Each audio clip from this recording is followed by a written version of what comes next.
You're now tuned in to The Twisted Truth with Corey Wesley, where everyday conversations take an unexpected turn. Entrepreneur, artist, author, and truth seeker, Corey Wesley is here to challenge the way we think, question the norms, and bring fresh perspectives to life, business, and beyond. With unfiltered discussions, special guests, and real talk, get ready for a show that's bold, insightful, and always a little twisted. Buckle up, because the truth isn't always what it seems. And now, here's your host, Corey Wesley.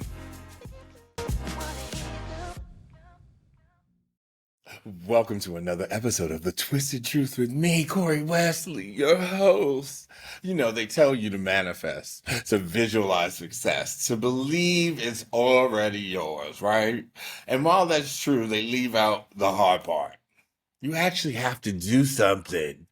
I manifested writing books 4 years, yes, 4 years, but nothing happened until I started putting in the work. So let's talk about why manifestation without action is just a dream. And how can you turn your ideas into reality? Starting with writing your first book. I know you want to write one. The truth about manifestation is why the law of attraction only works when paired with action. You know, I did not know how to write a book. And then I basically decided I'm going to attempt to do it. And then we had the advancement of technology, AI. And yes, I would say you don't use AI completely to write your book, obviously. But I always say if you put trash in AI, what you're going to get? You're going to get trash out. However, what I'm going to go through the steps and, you know, help you kind of take your manifestation of writing a book, because I have several. Empowered to Lead, The Hidden Struggles of a Functional Addict, because I'm a recovery coach. I also have my latest book, a novella, which is called The Love Affair of Deep Proportion. So I have many, many books. So I do know one or two things about writing a book. So I'm just not talking out my booty. So, you know, it was, instead of just believing in something, I decided it was time to behave as if I knew it will happen, and I took the necessary steps. So what did I do? You know, from the idea to execution of writing a book, I had to jot down the idea, right? Every book starts with a single thought. Write it down, even if it's messy. Then you got to identify your theme, okay? What's the core message of your book? Is it about resilience, love, self-discovery? Write that theme down. It will keep you grounded. Now, what I will say, in addition to all that, what I would recommend doing is start looking at whatever that field is or whatever that topic. Start looking at YouTube videos, start Googling things so that you can start to increase your subject matter expert, your knowledge. You may know your theme inside and out, but you also want to see what other people are talking about so it can spark other ideas. Maybe you can challenge a person's thought if that's the type of book you're writing, or look at different characters. If you're looking for a character theme, you know, I, being a gay man, I look at RuPaul Drag Race. I look at those characters. I look at them doing drag. I look at gay celebrities. I look at my friends. I take components from all of that. So now that's where we go into, and the segue is, you know, character development. Use people you know as your inspiration, but tweak their names. They gonna get mad. Mix up the traits and build compelling characters. Now, write a one-page summary. That's your next step. Think of it like a movie pitch, okay? If someone asked you what your book is about, could you explain it in 30 seconds? Now I'm still struggling on that, and I've written several. Get help when you need it. AI tools, writing prompts, and structured outlines can help you start.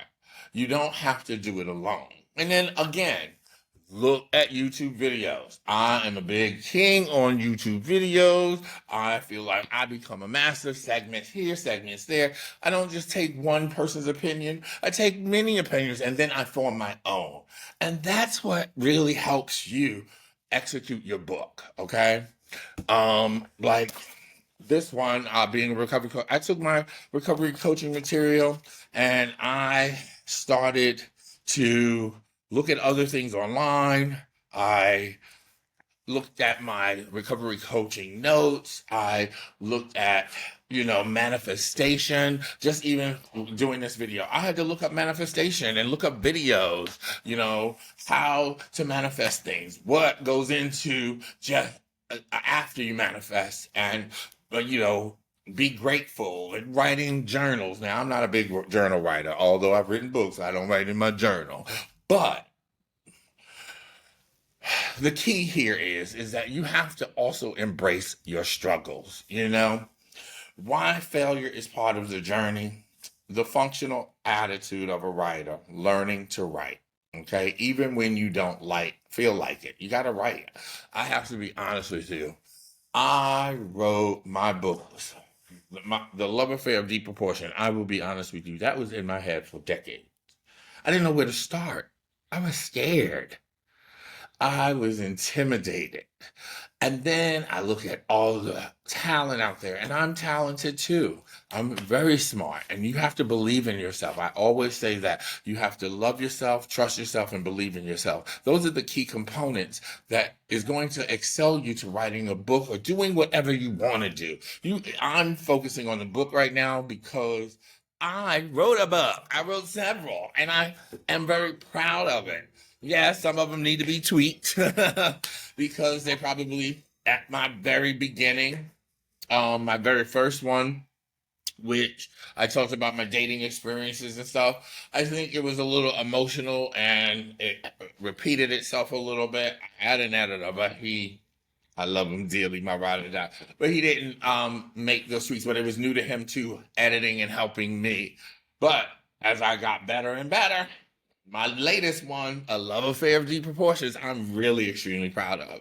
And you can get it on Amazon, and I know I need to do Audible. I'm going to try to get somebody, because I don't want to do it. I don't want to read it, because it's just, but mine is suspenseful. There's a twist at the end of my book. And see, that's what I'm talking about. You have to have a theme. You gotta have to just have a general idea of what you want to talk about. I thought I would wear my sparkly coat today. For those that are watching on video, for those that are listening, I have a little shimmy on. You can also view me or view this topic or this video on YouTube. So, overcoming imposter syndrome. That's what I want to kind of go back to.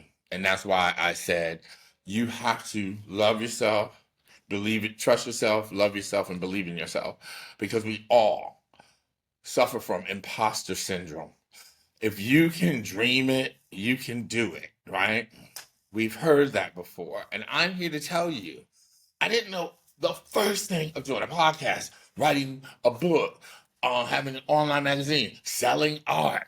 I didn't even know how to use Shopify and all that stuff, how to do e-commerce. But what I did was I believed in myself, even when I had doubters, okay?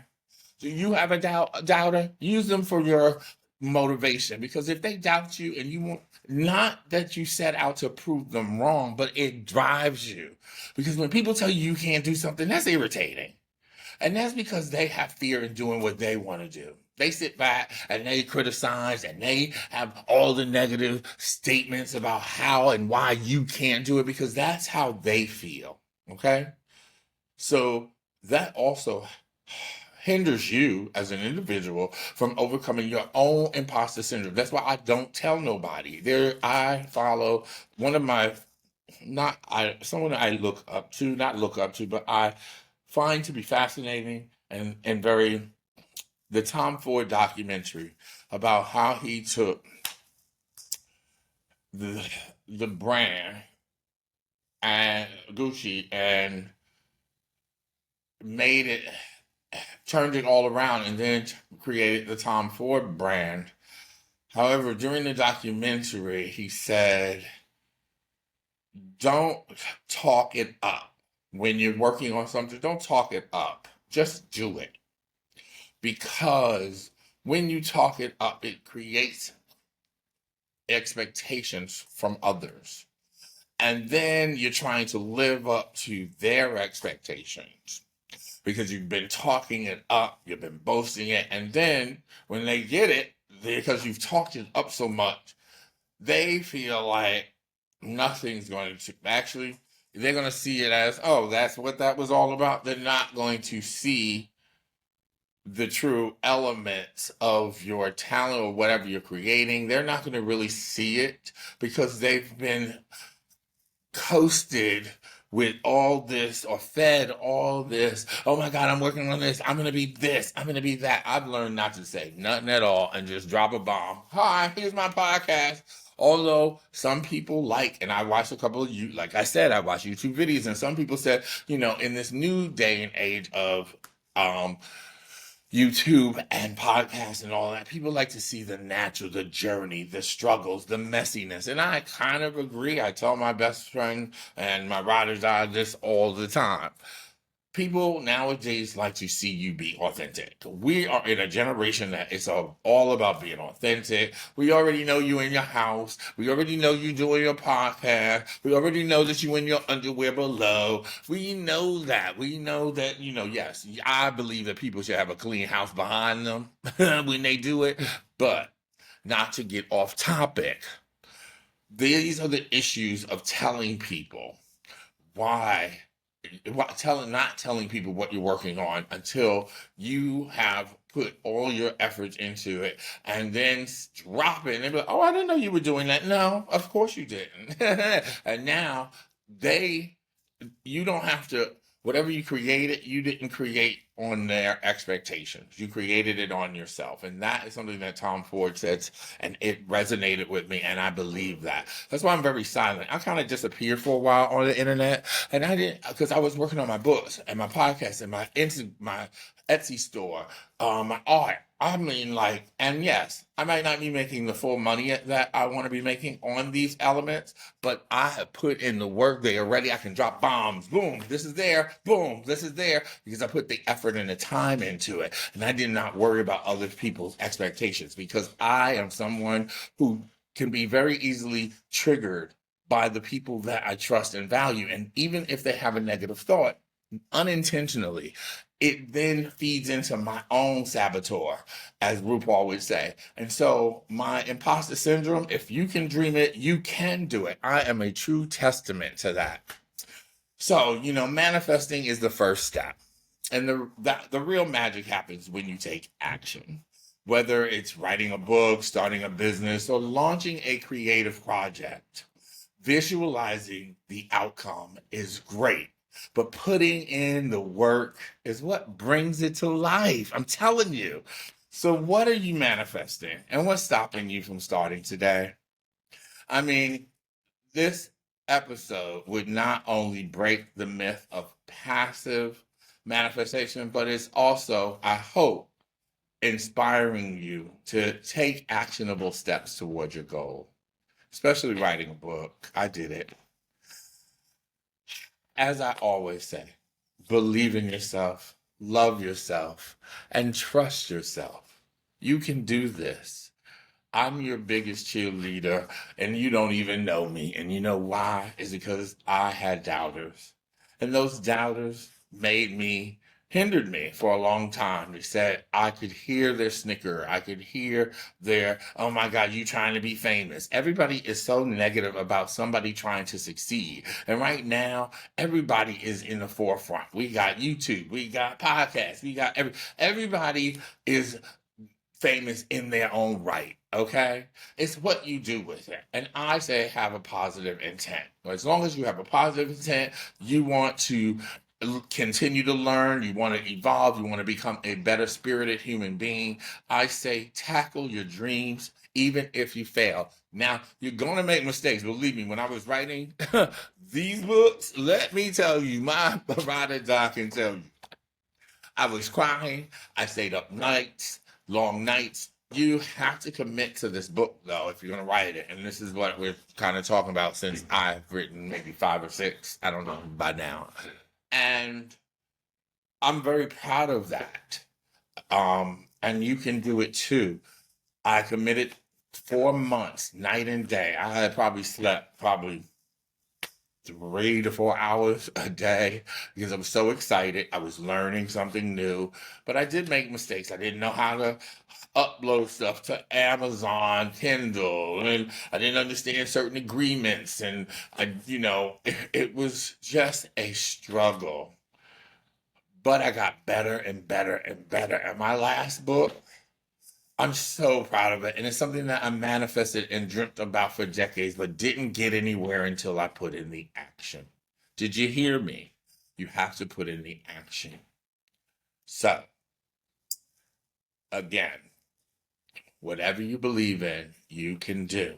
You can manifest it. You can envision it. You can be grateful for it. You can even recite all these manifestation things we see on Instagram and YouTube and all that good stuff. But if you ain't putting no action to it, I don't think it's going to happen.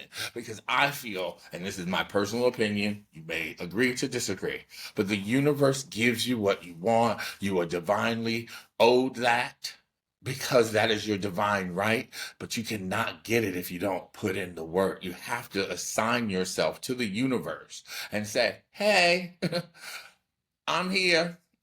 I see the power you have given me, the idea, whatever you believe in, the universe is God, whatever the spiritual, I don't know, your ancestors, whatever you call it. As if they give you an idea and you feel it and it's fueling you and you are not doing anything with it, it's not going to stay there. 1. 2, it's not going to just be magic. I used to think that manifestation and writing a book was going to magically happen.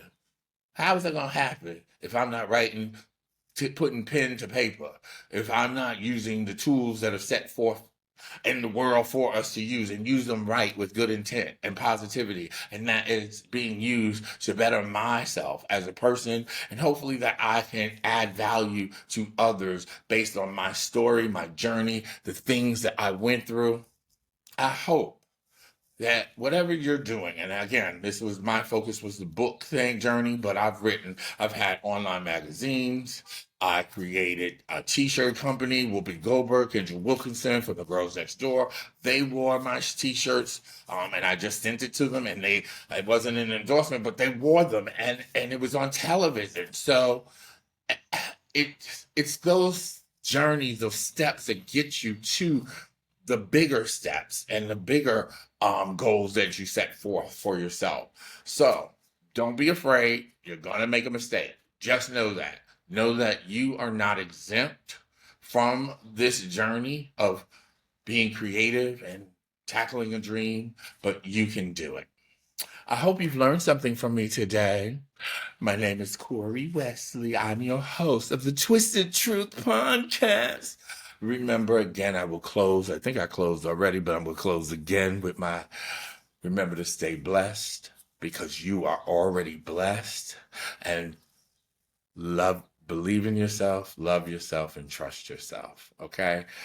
Just do those things, and it makes life so much happier and easier. And be grateful. Be grateful for the dream that you have. Put in the action, and I guarantee you, it will come to fruition. Remember, stay blessed. That's a wrap for this episode of The Twisted Truth with Corey Wesley. If you've enjoyed today's conversation, don't forget to subscribe, leave a review, and share the show with someone who needs a fresh perspective. Remember to stay curious, stay bold, and always remember this: the truth isn't always what it seems. Until next time, keep thinking, keep questioning, and keep twisting the truth. See you soon.